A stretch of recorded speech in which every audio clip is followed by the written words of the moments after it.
Good afternoon, everybody. My name is Rubin Nsiah, and I'm going to be delivering my placement presentation. So throughout the last couple of months, myself and my primary supervisor, Dr. Rachel Bolton-King, we've been in partnership with NABIS, which stands for the National Ballistics Intelligence Service. We've been working together with them to research and to look at the type and extent of training, firearm-related training that the College of Policing, individual law enforcement agencies, and police forces provide within the UK. And the research focused on all forms of education and training in the context of firearms, ammunition, and firearm-related evidence. So my role as a research assistant was to construct an electronic Qualtrics questionnaire, and with the help of my supervisor as well. And it mainly focused on all the forms of education and training participants have had whilst in their current roles, and as well as finding out their opinions on the training that they've been provided with as well. So the main aims of the study were to establish and identify all existing forms of formal and informal training in firearms, ammunition, and firearm-related evidence currently being provided by NABIS, law enforcement agencies, and police force, as well as the College of Policing within the UK, as I mentioned previously. In addition, the research also aimed to evaluate the data collected to determine any consistencies, strengths, weaknesses, and differences, and any potential gaps that may have been found in the provision of firearm-related training. So the main objectives of the study were to be able to identify what training provisions are currently being provided, so how frequently the training is being provided, who it's being provided to, and who is receiving the training, to be able to identify the mechanisms of training that are currently available to professionals, and to also understand the views of both the trainees and the trainers, and to undertake a gap analysis to be able to establish and identify any potential deficits within existing training provisions, and to hopefully also propose new training opportunities that can expand the current UK law enforcement training portfolio, and to propose effective and efficient delivery mechanisms for UK training provisions. And lastly, to be able to develop future training products that can then be utilised to further enhance the understanding and use of firearm-related evidence in the detection and investigation of firearm-related crime in the UK.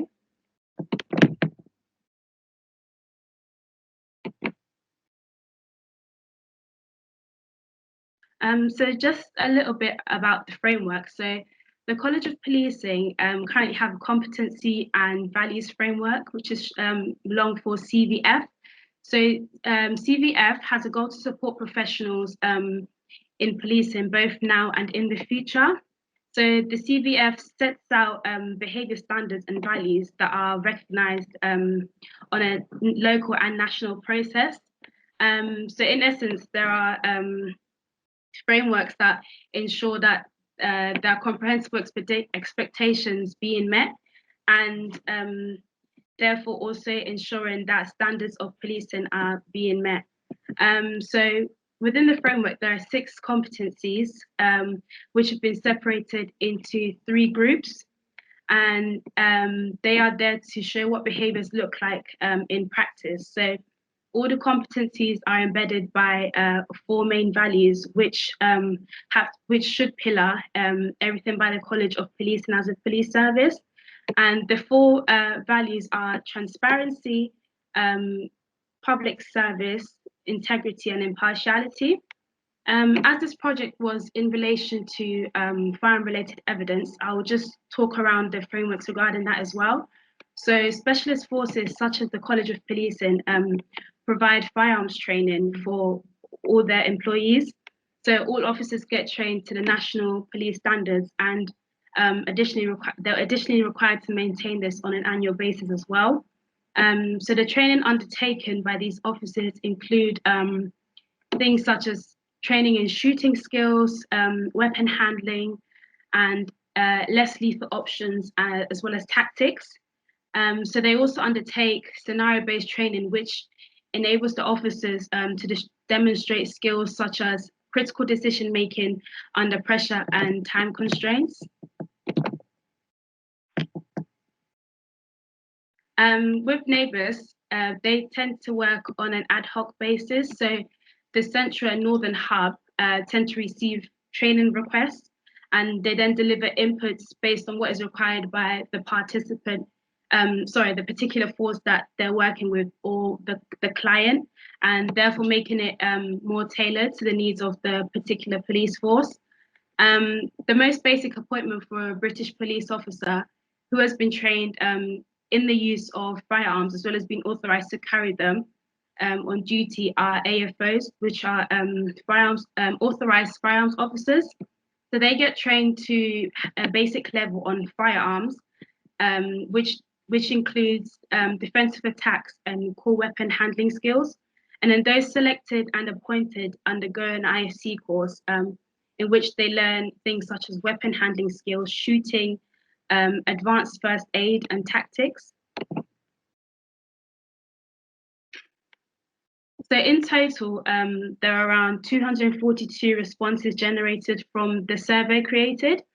And of the 242 responses, there were 99 that were fully completed. So those were individuals that answered the questions more or less all the way to the end with just a few questions left unanswered. And of those 242, there were actually 3 that did not consent to the study. So they decided to opt out.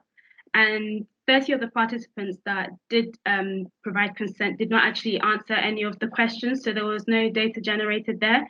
And there were also a couple of participants that just answered the demographic-based questions, so such as like their age group, the police force they work for, and what roles they currently are doing, and other questions like that. So as a result, there was 179 responses accumulated for the final analysis.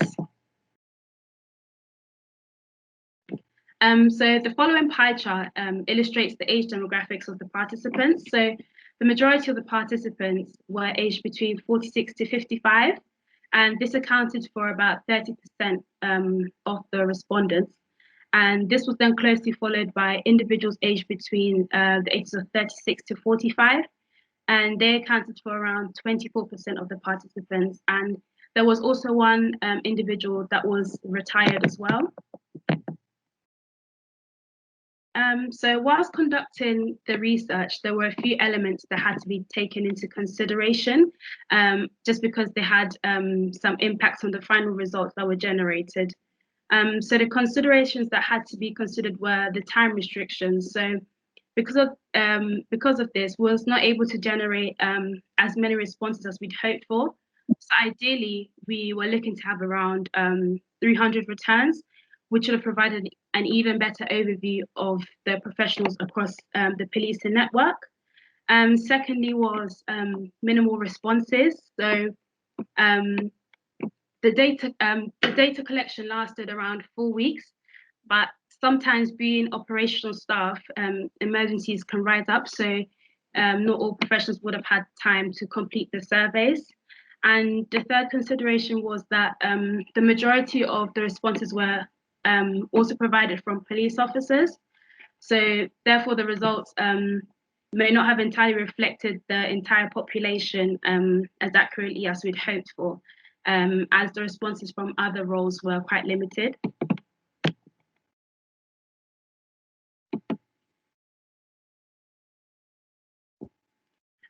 So as a result of the findings of the survey, presently there are quite a few strengths of the training currently being provided. So the staff feel that they've benefited from the training received. It has also allowed them to be able to impart knowledge onto others, and it's also left them feeling up to date and really well informed. In addition to this, they also feel a lot more confident in carrying out certain tasks at work. And providing training in general is at a workplace has a lot of positive impact. So it has positive impact on both the individuals and the organizations that they work for. So having high levels of training can increase job performance for employees. And this will just make this allows to make them more efficient at their jobs. And then it can also increase job satisfaction overall as well. So just a couple of areas of concern. So although there have been like many strengths of the training provided, there are also some potential areas of concerns in the current training provisions. So the main points of concerns that came up was that there was a lack of confidence in being able to do certain roles within their job, and there was a lack of training provisions, so they were a bit inconsistent, and also a lack of training for non-specialist staff. So even though there is training currently available, not all employees are actively being trained. And participants also feel that sometimes they have to train themselves. So scholars such as Mikeson has noted that training in the workplace is a necessity, and having a lack of consistent training in the workplace can have a number of disadvantages.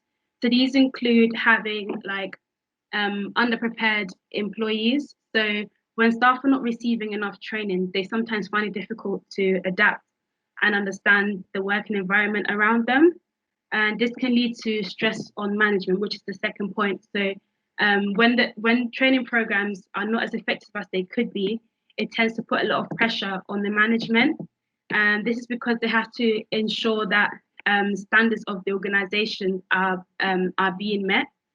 And sometimes there's also the potential of danger. So without sufficient training, the professionals could be putting themselves as well as members of the public at risk if they don't know how to handle certain situations involving firearm-related evidence. So for example, if a police officer has been called to an incident which involves firearm-related evidence, or maybe even a live ammunition, them not knowing how to make the weapon safe could be very dangerous for themselves and anyone that happens to be around them at the time as well.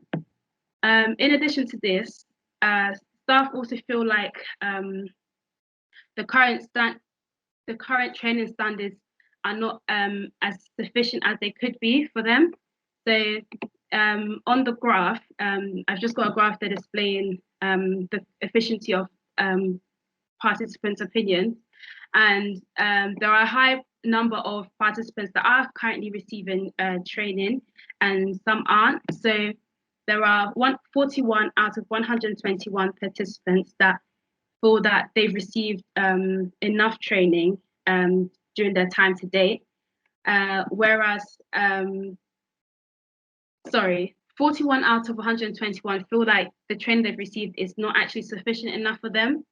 And then a further 24 have mentioned that they're not actually too sure if it's been beneficial to them. So that is also like another point of concern, as they're not too sure how if the training has benefited them or not.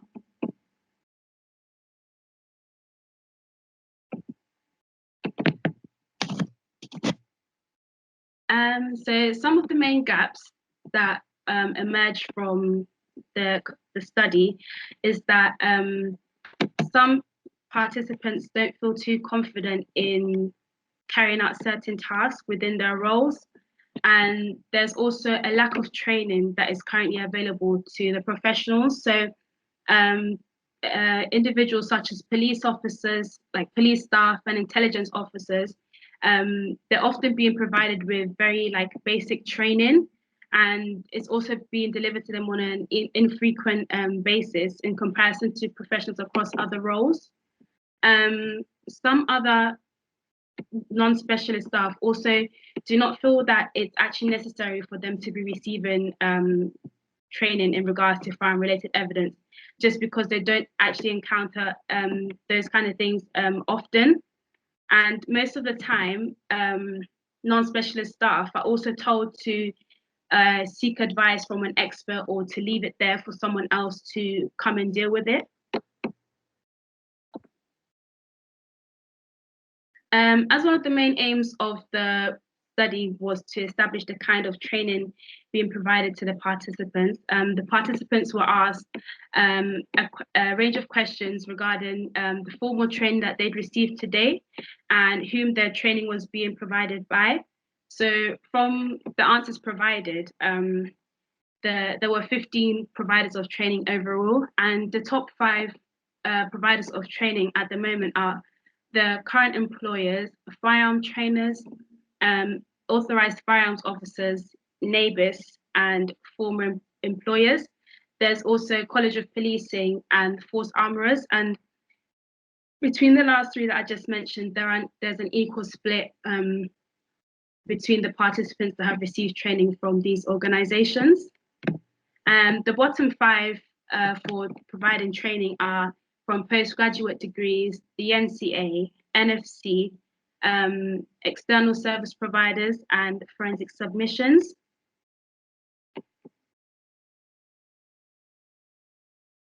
Similarly, the participants were also asked about any informal training that they had received during their time at work. And for this particular question, there were 23 providers of training. And so from the answers, the top 5 providers of training, quite similar to formal training, were current employers, authorized firearms officers, NABIS, crime scene investigators, and police officers. The bottom 5 were from university academic researchers, firearm manufacturers, international organizations, ammunition manufacturers, and from external UK organizations. So it appears that there's quite a range of training provisions available to the professionals.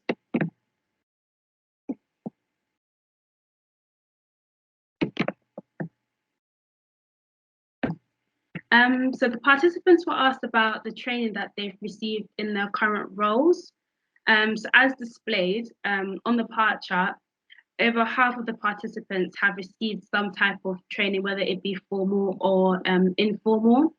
And so for the training, 84 participants mentioned that they had received some kind of training, and 62 mentioned that they had not had any training at all.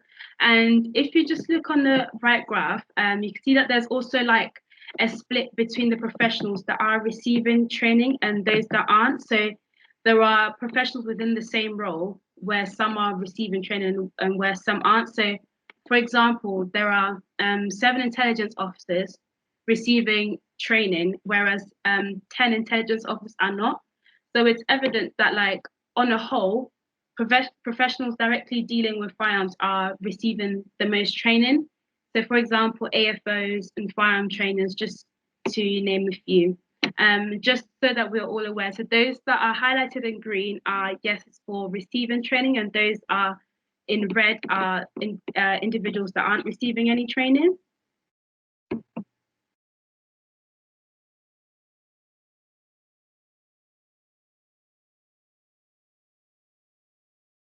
So as part of the survey, the participants were asked the type of training they'd received, and these are some of the informal and formal packages that the participants have received to date. So there were quite a variety of courses, which have included courses such as firearms familiarization courses, firearms courses at Helston Gunsmiths, and firearm handling and weapons safety handling courses. These courses have mainly been taken by forensic experts and professionals who stated that their job role was other. So because of this, I'm not entirely sure what their job role was, as they did not specify further.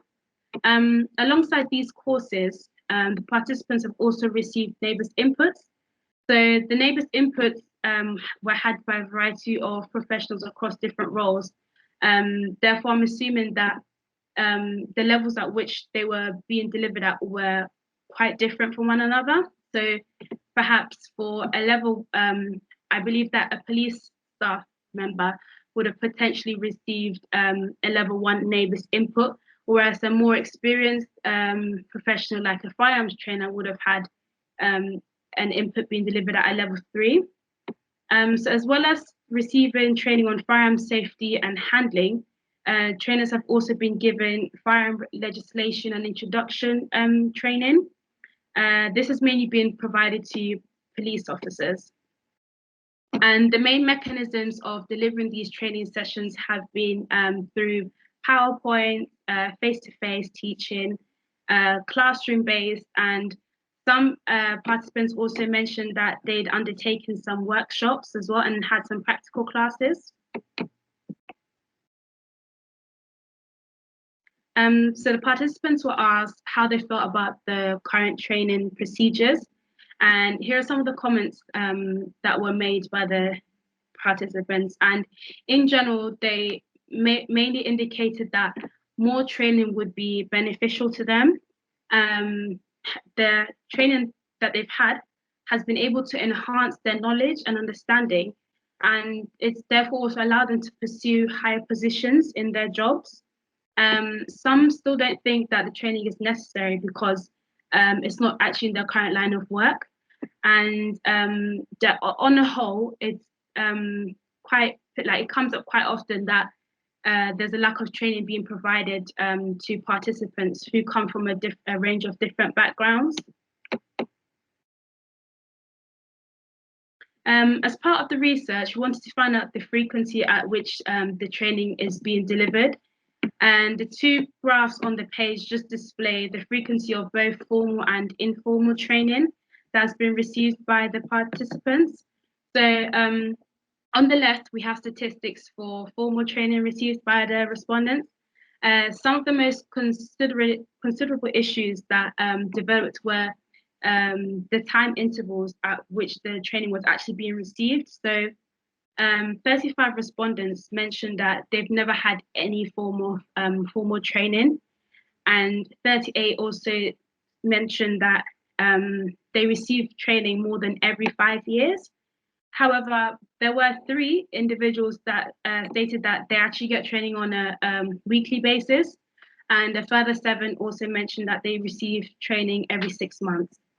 With the informal training, the statistics were relatively the same as the formal training, and however, it does seem that the informal training sessions are a bit more frequent than the formal ones. So there were 28 participants that had never had any informal training at all, and 24 mentioned that they received training more than every 5 years.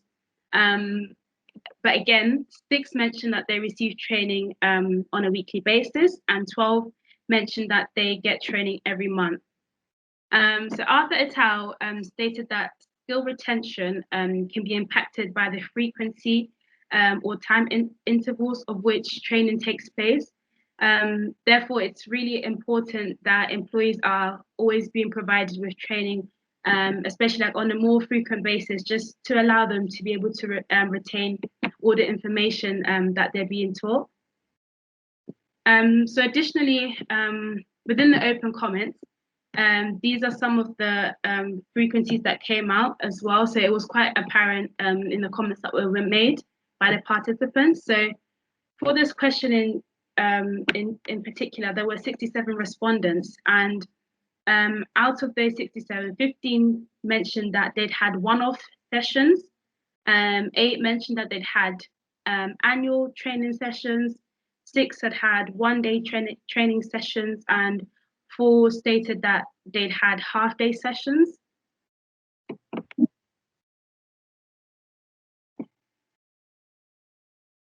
So the participants were asked a range of questions regarding their confidence in their current roles. So although the overall figures were quite small, the one thing that is standing out is that regardless of the job roles the professionals are in, there was a mix of confidence levels like throughout. So there are quite even splits between the yeses and nos of regarding the confidence levels that the professionals had. And those that were relatively the most confident are AFOs, but that's very understandable because they they often receive formalized training as part of their framework anyway. So lacking confidence in a job can make an individual less competent in their role. So just having enough training just reiterates the importance of being able to build on confidence as well as building on knowledge. So some of the key themes that emerged. So during the analysis stage of the data, all the open-ended questions that were included in the questionnaire were thematically coded. And from conducting the thematic analysis, these are some of the key themes that emerged. So many of the participants felt like there was a lack of training currently available to them. And they also seem to lack confidence in certain aspects of their job. This included like being able to carry out specific tasks and just knowing what to do at work in general. Those that are not directly linked or dealing with firearm-related evidence do not feel that it's entirely necessary for them to be trained on firearm-related evidence because they feel like there's always someone at hand that can actually deal with those issues.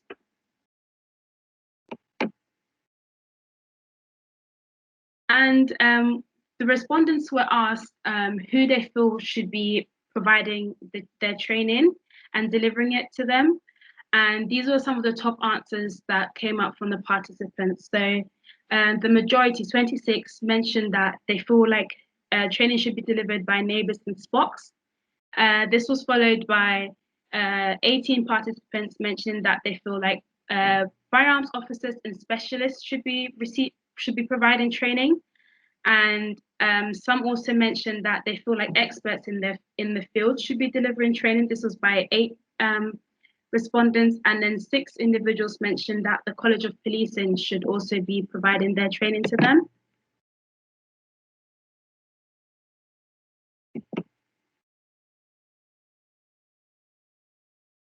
So the last question of the survey was open for participants, just to provide any further comments if they wanted to share anything more. And these are some of the comments that that came up, and the comments mainly focused on who the training should be delivered by, the structure of the programs, and just the opportunity to have more specialized training being provided to them. And as I mentioned before, the participants also suggested like the people that should be providing training to them.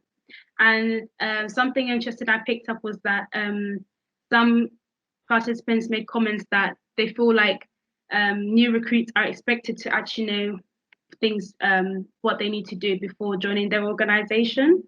1 minute left. Okay.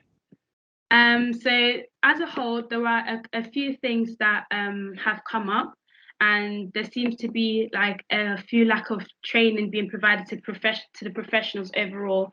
So going forward, I just wanted to make some recommendations, just to propose some recommendations for the future. So number one would be to provide more frequent and consistent formal training to all professionals within the policing network. This will just give all the professionals the basic understanding in firearm-related evidence, and it would also boost their confidence whilst at work.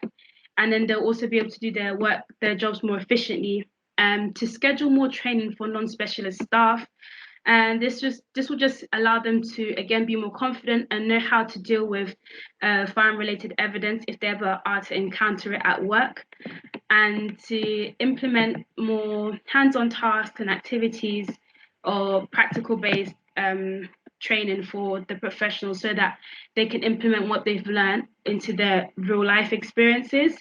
And just again, that the training could be provided by NABIS, SPOCs, and firearms trainers and specialists. And that's the end. Thank you so much.